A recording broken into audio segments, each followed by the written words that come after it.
Ne vous moquez jamais de l'ancien du village. Sa canne cache un pouvoir qui change tout en silence. Imaginez-vous la scène. Le marché s'étire comme un tapis de bruits et d'odeurs, des paniers qui claquent, des voix qui se chevauchent, et, dans un coin, un homme frêle appuyé à un bâton poli par des années de paume. Ce bâton?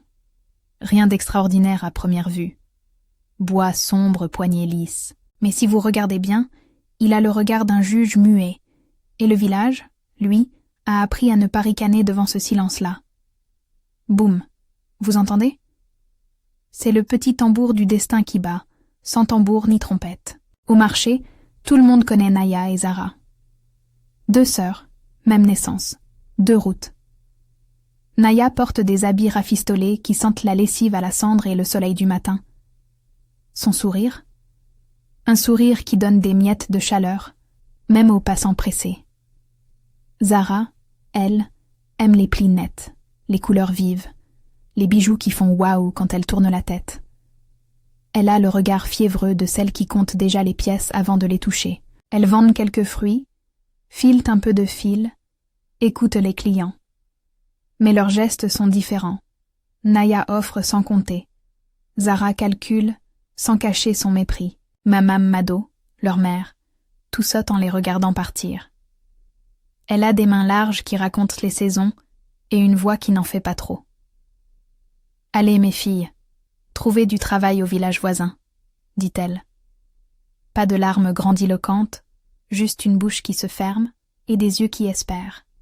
Elles prennent le même chemin au début, puis la route offre un choix. D'un côté, un sentier ombragé qui longe la rivière, couvert de mousse et de petites fleurs sauvages. De l'autre, le chemin ensoleillé, large, battu par les carrioles, celui où l'on voit et où l'on se montre. Imaginez la scène. 2 silhouettes qui hésitent, un corbeau qui crie, et la route qui semble presque attendre une décision. Micro accroche. Quelle route auriez-vous prise, vous? Zara, sans surprise, file sur la grande avenue à pas décidés. Elle veut être vue, admirée, gravir du regard ceux qui, selon elle, ont mieux que la nuit. Naya, elle, suit le sentier humide. Elle cueille un brin d'herbe pour sa mère, s'arrête pour aider un homme qui a perdu son chapeau dans un buisson. Rien de spectaculaire. Juste des petites largesses qui, comme des gouttes, font grossir le fleuve de la bonté. Et puis, plus loin, le croisement. L'ancien du village est assis sur un banc, sa canne posée contre lui comme un compagnon fidèle. Il ne dit rien. Il sourit comme si chaque ride était une phrase muette. Vous lisez dans ses yeux?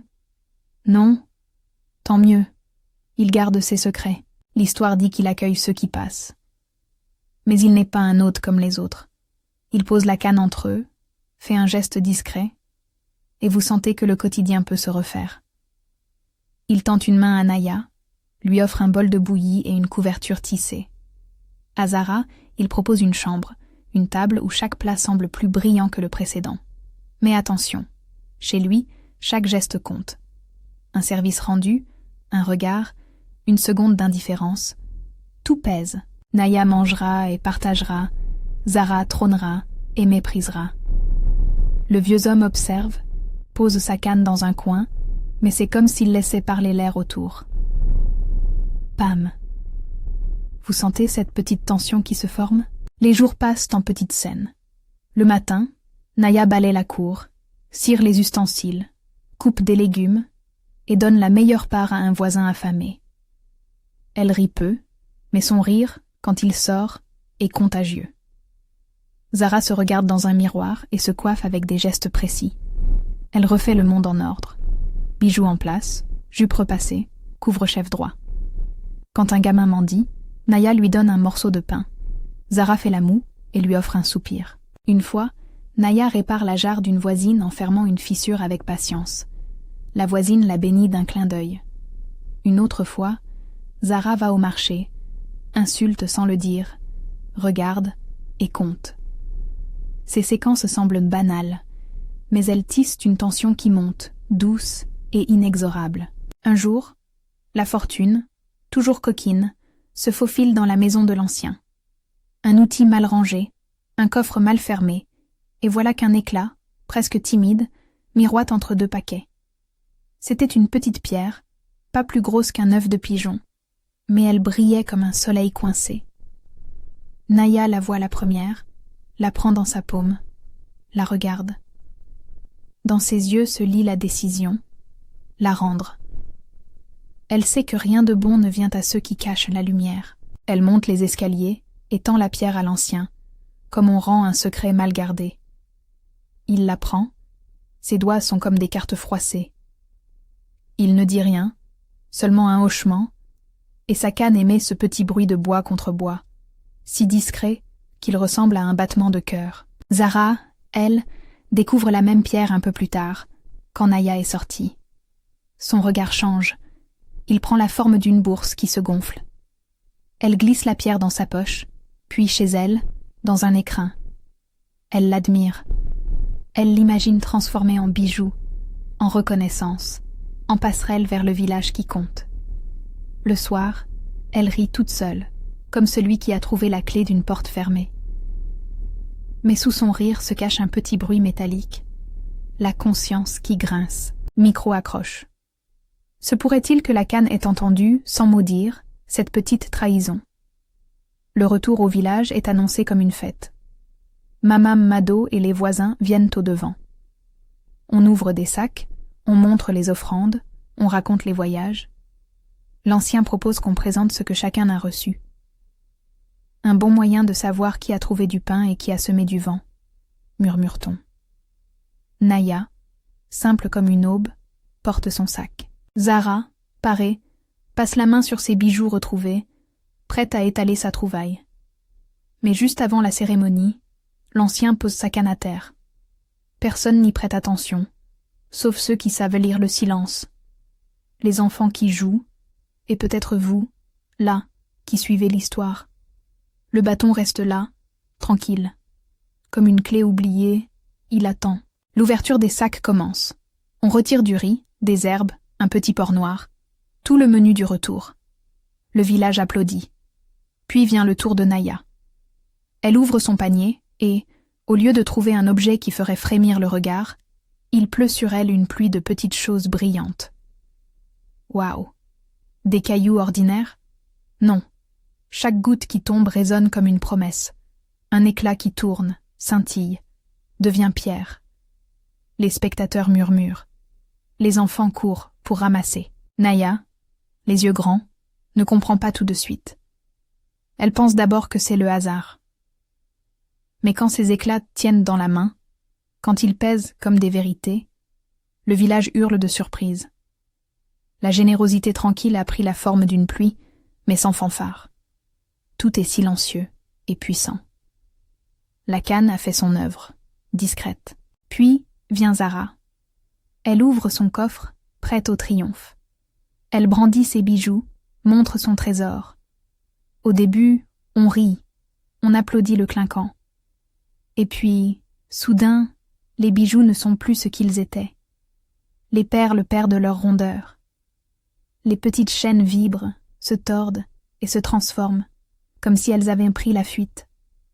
Ce qui brillait devient mobile, un bruissement, un petit monde qui s'agite. Des souris, peut-être, mais non pas des bêtes terrifiantes. Plutôt une nuée de rongeurs comiques qui trottinent, font pam-pam-pam autour d'elle, grignotent les rubans, s'enroulent sur le bord de ses chaussures. Zara, rouge comme un piment, commence à courir. Pas dans la haine, non, mais dans la honte, avec ce bruit de petites pattes qui résonne dans la place. On rit sans cruauté. On rit avec ce mélange d'étonnement et de justice que la vie sait parfois offrir. Zara s'enfuit, tirant derrière elle des fils de vanité qui se défaisaient à chaque pas. L'ancien, lui, ne montre pas qu'il a agi. Il se contente de ramasser sa canne, de la frotter sur sa veste, comme on frotte un vieux miroir pour y lire un visage. Personne ne comprend comment les choses ont changé.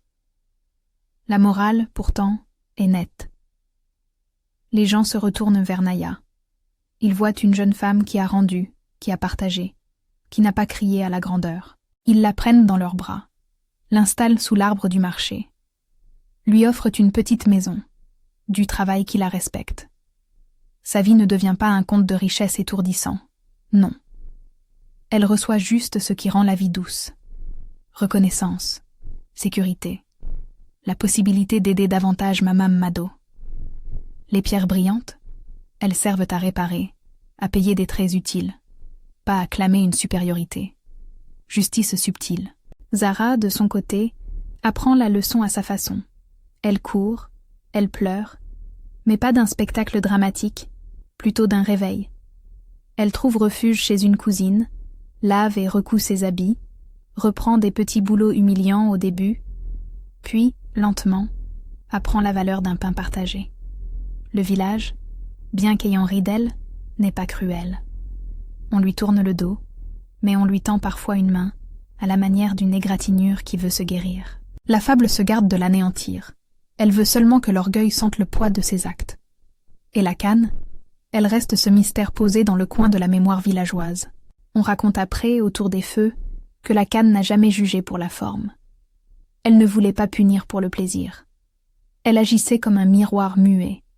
Ce que l'on porte au cœur devient ce que l'on reçoit. Naya avait porté des gestes qui rendaient le monde meilleur, même un peu. Zara avait porté le désir d'être meilleur qu'un autre, et ce désir s'est retourné. La justice est discrète, parfois drôle, souvent implacable, comme un vent qui change la direction des feuilles sans que l'on sache pourquoi. Vous sentez l'image? Les petites actions, la pitié donnée sans photo, les sourires offerts sans calcul, tout cela forme le tissu d'une vie qui, parfois, devient précieux. L'ancien, quant à lui, reste là, sur son banc. Parfois, on le voit passer la canne d'une main à l'autre, comme on tourne une page d'un livre. Les enfants chuchotent que la canne entend les cœurs. Les adultes, plus prudents, sourient et racontent l'histoire comme on passe une recette de grand-mère, avec respect et un soupçon d'amusement. Le véritable pouvoir de la canne n'était pas de transformer la matière en or, mais de révéler ce qui se cachait déjà. Elle faisait éclore la vérité, et la vérité, dans ce village, décide parfois de la pluie. Et la leçon? Elle n'est pas prononcée comme une sentence. Elle tombe douce, comme un fruit mûr. Les êtres changent quand leurs actes tracent leur chemin. L'humilité ouvre des portes, l'orgueil en ferme d'autres. On ne parle pas d'interdit moralisant, mais d'un échange simple. Donne et tu recevras ce que tu peux porter. Prends sans voir et le monde te renverra quelque chose de comique, parfois humiliant, mais jamais cruel. La vie préfère l'équilibre à la revanche. Si vous avez aimé cette histoire, abonnez-vous pour d'autres contes qui font réfléchir. Et maintenant, fermez les yeux un instant. Pensez à ce petit geste que vous pourriez poser demain matin. Partager votre repas, tenir la porte, sourire à qui on ignore. Ce sont ces micro-actes qui, parfois, appellent des pluies inattendues. Dans les jours qui suivent, le village raconte souvent l'image de Naya assise sous l'arbre, les enfants qui lui tendent des mains pleines de poussière et d'étoiles. On raconte aussi Zara qui revient, plus humble, avec un petit sac de farine, et le désir, cette fois, de construire plutôt que d'éblouir. L'ancien continue de traverser la place, canne en main, silhouette frêle mais dense. On le salue maintenant d'un respect tranquille. Personne ne le moque plus, même les plus blagueurs. On a appris que certaines choses se passent en silence, et qu'il faut savoir écouter ce silence. Et si un jour vous croisez un vieil homme à un banc, appuyé à une canne sans prétention, prenez garde, ne riez pas. Offrez-lui un coin d'ombre, un mot gentil, une part de votre pain. Vous ne saurez peut-être jamais si ce bâton a la même magie que celui du conte. Mais vous saurez au moins que vous aurez fait un geste qui compte. Alors, dites-moi en commentaire, vous seriez Naya ou Zara? Partagez cette histoire si elle vous a touché. Il suffit parfois d'une histoire pour que la pluie change de sens.